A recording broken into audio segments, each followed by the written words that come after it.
وقال رسول الله صلى الله عليه وسلم المجاهد من جاهد نفسه في طاعة الله. وقال رسول الله صلى الله عليه وسلم والمهاجر من هاجر ما نهى الله عنه. وقال رسول الله صلى الله عليه وسلم والمؤمن من آمن الناس من دمائه وأموالهم. وقال رسول الله صلى الله عليه وسلم المسلمون من سلم المسلم من لسانه ويده. وقام قال عليه الصلاة والسلام.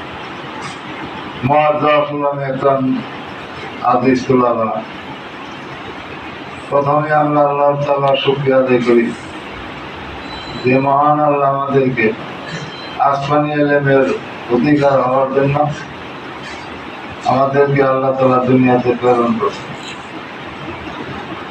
আমরা নিজেরা নিজের শক্তির বলে, ক্ষমতার বলে, অর্থের বলে, যোগ্যতার বলে আসতে পারিনি। আল্লাহ আমাদেরকে নিয়ে আসে। আল্লাহ আমাদেরকে পছন্দ করছে। হরেকেরা পরেকারে সাবধান মাইল ওরা ধর দিলে আন্দাজটা। দুনিয়ার নিজামকে আল্লাহ তাআলা ঠিক রাখার জন্য, দুনিয়া পরিচালনা করার জন্য আল্লাহ তাআলা এক একটা মানুষকে এক একটা কাজে আগ্রহ ভিতরে উৎসাহ দিয়ে দিছে। উৎসাহের সাথে মানুষ ওই সমস্ত দুনিয়ার কাজগুলি করছে। দুনিয়াতে তার কর্ম কাজ নিম্ন শ্রেণীরও আছে, উচ্চ শ্রেণীরও আছে। যেমন ধরেন কসাইগিরি সবাই করতে যাবে, কিন্তু আল্লাহ তাআলা বান্দার গুস্ত খাওয়ার চাহিদা মিটানোর জন্য আল্লাহ তাআলা একদল মানুষকে জেলের ভিতরে আগ্রহ, স্পৃহা, আনন্দ দিয়ে দিয়েছে। তারা আনন্দের সাথে বাজার থেকে গরু ক্রয় করে বাজার সবাই করে গোস্ত বিক্রি করছে।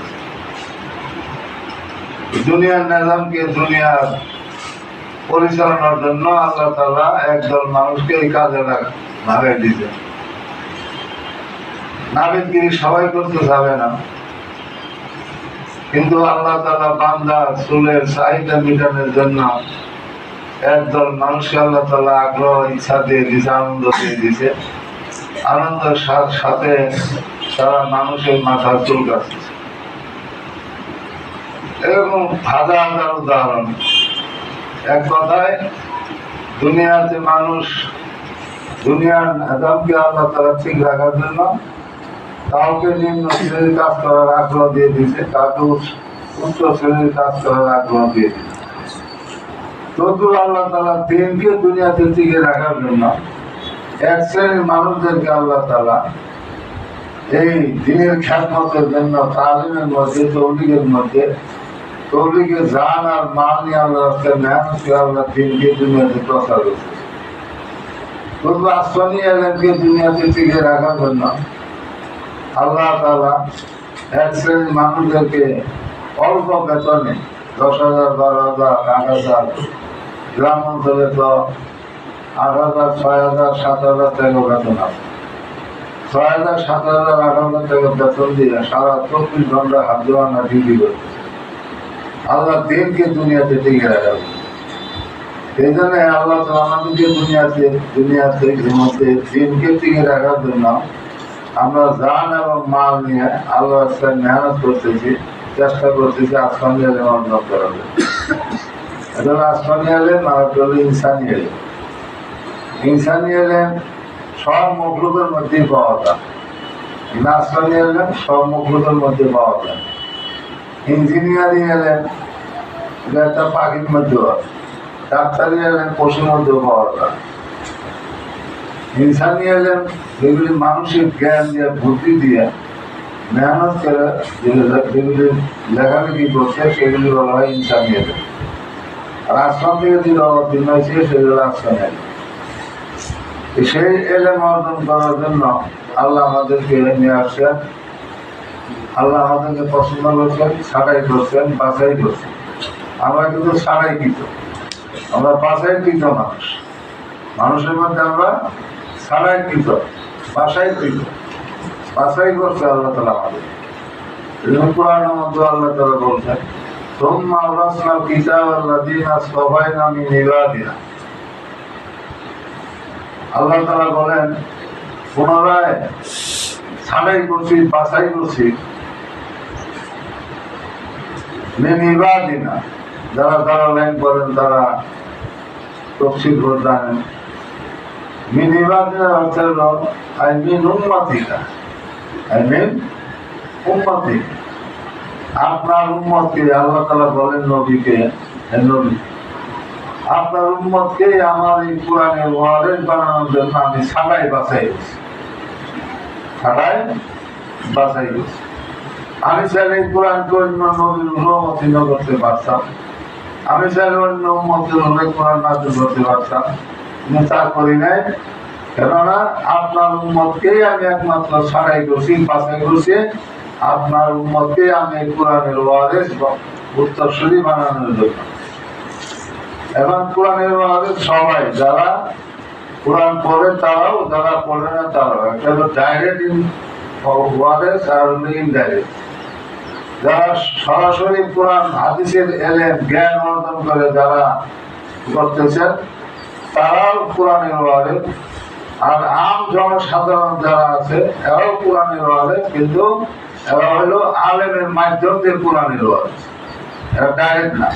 যারা কোরআনের এলেম, আসমানি এলেম, কোরআন হাদিসের এলেম যারা অর্জন করতেছে না তারাও কিন্তু কোরআনের ওয়ারিস, কিন্তু তারা ডাইরেক্ট না, তারা ইনডাইরেক্ট, অর্থাৎ আলেমদের মাধ্যমে, আলেমদের থেকে কোরআন হাদিসের আলোচনা শুনে তারা আমল করলে তারাও কিন্তু কোরআনের ওয়ারিস।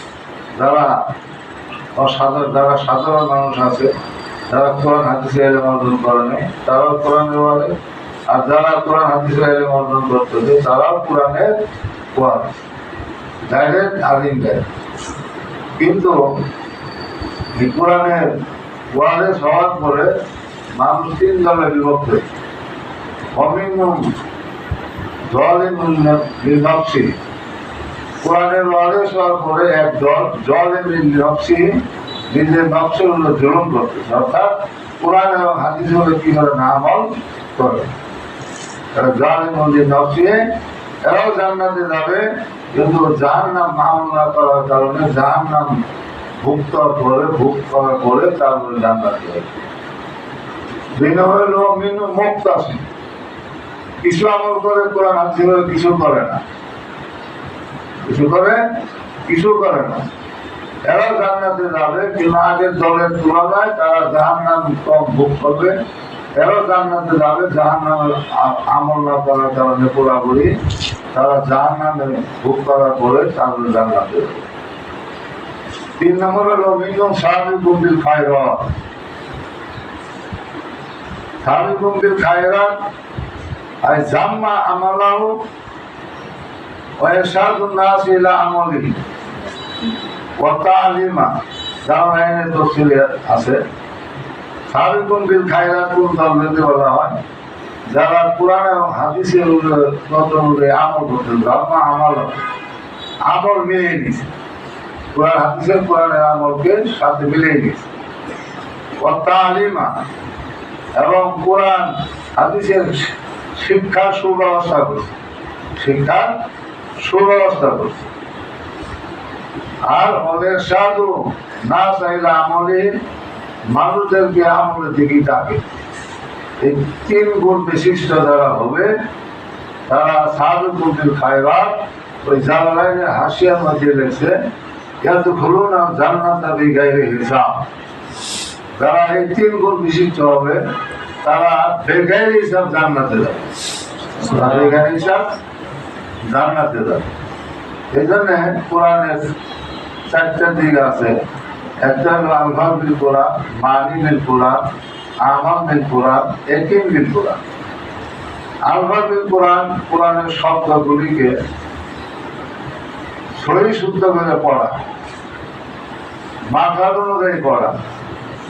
ওয়ারাত্তিলিল কোরআন তারতিলা, তফসিলের সাথে কোরআন তেলাওয়াত করা, কোরআন পড়া, এরও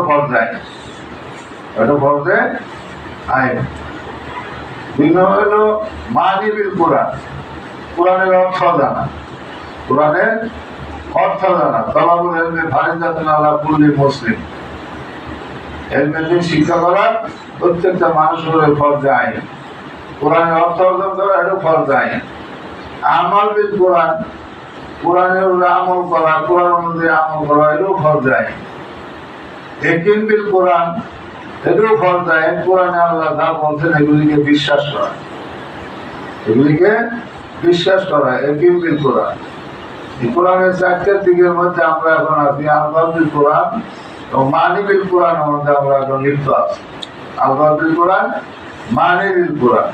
আমাদের আলফা বিল কোরআন, মানি বিল কোরআনের সাথে সাথে আমল বিল কোরআনও করতে হবে। আমল বিল কোরআন এবং ইয়াকিন বিল কোরআন করতে হবে, নিতে হবে। এদের মেহনত, আমল বিল কোরআন, ইয়াকিন বিল কোরআন এবং আলফা বিল কোরআন এবং মানি বিল কোরআন, এগুলি আমাদের অর্জন হবে মেহনতের দ্বারা। কিসের দ্বারা? মেহনতের মাধ্যমে। মেহনত যে যত বেশি করবে আল্লাহ তাআলা তাকে তত ইলম দান করবে। মেহনত ছাড়া দুনিয়াতে কোনো জিনিস অর্জন হয় না। আর মেহনত করলে মানুষের যোগ্যতা প্রকাশ পায়। কিংবা মেহনতের দ্বারাই যোগ্যতা প্রকাশ পায়। আল্লাহ তাআলা মানুষকে প্রত্যেকটা জিনিস বানানোর জন্য, প্রত্যেকটা জিনিস তৈরি করার জন্য, বস্তু তৈরি করার জন্য যোগ্যতা সবার মধ্যে দিয়েছে। যারা মেহনত করছে তারা ওই যোগ্যতা প্রকাশ পাইছে। যারা মেহনত করে নাই তাদের সেই যোগ্যতা প্রকাশ পায় না। ধরো ফ্যান ঘুরতেছে, এই ফ্যান বানানোর যোগ্যতা সবার মধ্যে আছে। যারা মেহনত করছে তাদের থেকে ফ্যান বানানোর যোগ্যতা প্রকাশ পাইছে। এরকম এই বিল্ডিং যারা ইঞ্জিনিয়ারিং যোগ্যতা অর্জন করার সবার মধ্যে আছে। যারা মেহনত করছে তারা ইঞ্জিনিয়ার যোগ্যতা প্রকাশ পাইছে। যারা মেহনত করে নাই তাদের মধ্যে যোগ্যতা প্রকাশ হয় নাই। ডাক্তার হওয়ার যোগ্যতা সবার মধ্যে আছে। যারা মেহনত করছে তাদের থেকে ডাক্তারি যোগ্যতা প্রকাশ পাইছে। যারা মেহনত করে নাই তাদের থেকে যোগ্যতা প্রকাশ পায় না। ওরকম আলেম হওয়ার যোগ্যতা সবার মধ্যে আছে। যারা মেহনত করতেছে তারা আলেম হইতেছে, যারা মেহনত করে নাই তাদের থেকে আলেম হয়, তারা আলেম হয় না। হাফেজ হওয়ার যোগ্যতা সবার মধ্যে আছে। যারা মেহনত করছে তাদের থেকে হাফেজ হওয়ার যোগ্যতা প্রকাশ পাইছে। যারা মেহনত করে নাই তাদের থেকে যোগ্যতা প্রকাশ পায় নাই। মেহনতের দ্বারায় অসম্ভব জিনিস সম্ভব হয়ে যায়। মেহনত দ্বারা কি হয়? অসম্ভব জিনিস সম্ভব হয়ে যায়। যেমন ধরেন লোহা উপর দিকে ঠিক দিলে সেটা নিচের দিকে আসবে, উপরের দিক যাবে না। কিন্তু লোহা ভিতরে মানুষ মেহনত করে হেলিকপ্টার বানাইছে, প্লেন বানাইছে, রকেট বানাইছে, মেহনত করে আকাশ দৌড়াই দিচ্ছে। এবং অসম্ভব জিনিস সম্ভব হলো না। কি বলে? মেহনত করলে অসম্ভব জিনিস সম্ভব হয়ে যাবে। আর আমাদের তালেবে ইলমের মেহনত কি নাই? তালেবে ইলম থেকে মেহনত উঠে গেছে। মেহনত বিলকুল নেই। কি পরিমাণ মেহনত! মেহনত করতে করতে করতে করতে করতে করতে আমরা মেহনতের মাধ্যমে আমার যোগ্যতা প্রকাশ হবে। আমরা মমতাজ হই, চিন্তান হই, যাই হই, এগুলি একমাত্র মেহনতের কারণেই হয়। মেহনত যারা অল্প করে তারা তাদের থেকে ওই যোগ্যতা প্রকাশ পায় না। এই জন্য আল্লাহ তাআলা আমাদেরকে এখানে দিন শিক্ষা করার জন্য এখানে আনছেন। আল্লাহ তাআলা আমাদেরকে এখানে তাওয়াক্কু কোরআনের মধ্যেও আল্লাহ তাআলা থাকা সম্পর্কে ফকিহ আলেমের কথা বলছেন। আল্লাহ নাযরা মিন কুল্লি মিনহুম ফাযাতুন তায়িবাতুন মিনহুম লিয়াতাফাক্কাহু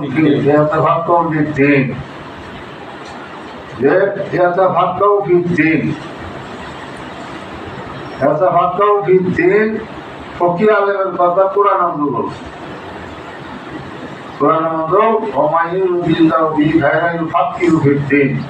হাদিসের মধ্যেও একাশ কথায় বলছে। এরকম একার কথা আল্লাহ আমরা নূরে হাদিসের মধ্যে আর এক জায়গাতে বলছে ফকিহ আলেম হও। হাদিসের মধ্যে কাসরাত ফুকাহাকুম ওয়া কাল্লাত ফুকাহাকুম। তারই সংখ্যা বেশি হবে, তারই পুরা সংখ্যা বেশি হবে, ফকিহ আলেমের সংখ্যা কম হবে। ফকিহ আলেমের সংখ্যা কি হবে? কম হবে। এজন্য ফকির আলিম হওয়া হলো শয়তানের কাছে হাজার আগে থেকেও শয়তানের কাছে কষ্ট। ফকির আলিম হতে গেলে 8টা গুণের প্রয়োজন। কয়টা গুণ? 8টা গুণ। ফকির আলিম হতে গেলে কয়টা গুণের প্রয়োজন? 8টা গুণ। 1 নম্বর হলো জাহেদু দুনিয়া, দুনিয়া ত্যাগী, দুনিয়া ত্যাগ করতে হবে। দুনিয়ার মধ্যে 3টা জিনিস হলো পদের লোক, মালের লোক, নারীর লোক। পদের লোক, নারীর লোক, মালের লোক, এই 3 লোভের নাম বলা হয় দুনিয়ার মহব্বত। জাহেদু দুনিয়া, দুনিয়ার ত্যাগী হইতে হবে। দুনিয়ার পদের লোক করা যাবে না, দুনিয়াতে মালের লোক করা যাবে না, দুনিয়াতে এরকম এই নারীর লোক করা যাবে না। 2 নম্বর হলো, আমি সরকারে বলতেছি, 2 নম্বর হলো রাগিবুল আখিরা, আখিরাত মুখী হবে। তার মুখী হবে, আখিরাত মুখী হবে, দুনিয়া মুখী না আখিরাত মুখী। 1 নম্বর হলো দুনিয়া ত্যাগী, জাহেদুদ দুনিয়া, 2 নম্বর হলো রাগিবুল আখিরা, আখিরাত মুখী হওয়া। 3 নম্বর হলো বাসিরু মিজামি, গুনার ব্যাপারে খুব সতর্কতা থাকে, যাতে কোনোভাবে যেন তার থেকে না হয়, গুনাহ প্রকাশ না পায়, গুনার দিক থেকে খুব সতর্কতা থাকে। 4 নম্বর হলো আল্লাহ ইবাদতে রব্বি, আল্লাহর ইবাদত বন্দেগী, ইবাদত বন্দেগীর মধ্যে মুতাওয়াম হইতে হবে।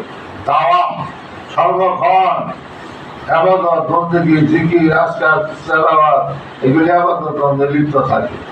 এই ফকির আলিমের নমুনা, ইবাদত বন্দে লিপ্ত থাকে। 6 নম্বর হলো বড় পরেজগার, তাকওয়া। কুরআন আল্লাহ তাকওয়া সম্বন্ধে বলছে, বড় তাকওয়া, তাকওয়া ইখতিয়ার করতে হবে। তাকওয়া কিরকম আমরা গ্রাম অঞ্চলে বলবো, যারা বাসের ধারে ঢুকে বা ব্যাগ কাটার ঝাড়ের ভিতরে ঢুকে, কাটার ঝাড়ের ভিতরে ঢুকে, তখন সে এরকম কাপড়কে সামলায় যাতে শরীরের ভিতরে, কাপড়ের ভিতরে কোনো জায়গাতে গুতা না লাগে। সাবধানের সাথে ব্যাগ কাটার ঝাড়ের ভিতরে ঢুকে, বাসের ধারের ভিতরে ঢুকে, যাতে কোনো পঞ্চের গুতা বা কোনো কাপড়ের মধ্যে যেন না লাগে। যেরকম সাবধানে চলে, তদ্রুপ ওরাও এরকম ভাবে চলবে, যাতে যেন কোনোভাবেই আমার চেয়ে কোনো গুণা প্রকাশ না পায়। এই বলা তাকওয়া অর্জন করতে হবে।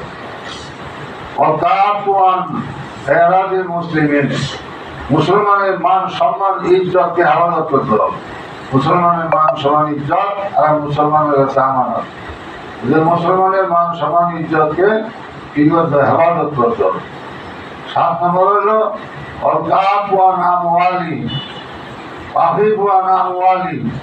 মুসলমানের মালের, অর্থের দিকে আমাদের দৃষ্টিপাত করা যাবে না, মানুষের ধন সম্পদের দিকে লোভ লালসা করা যাবে না, দৃষ্টি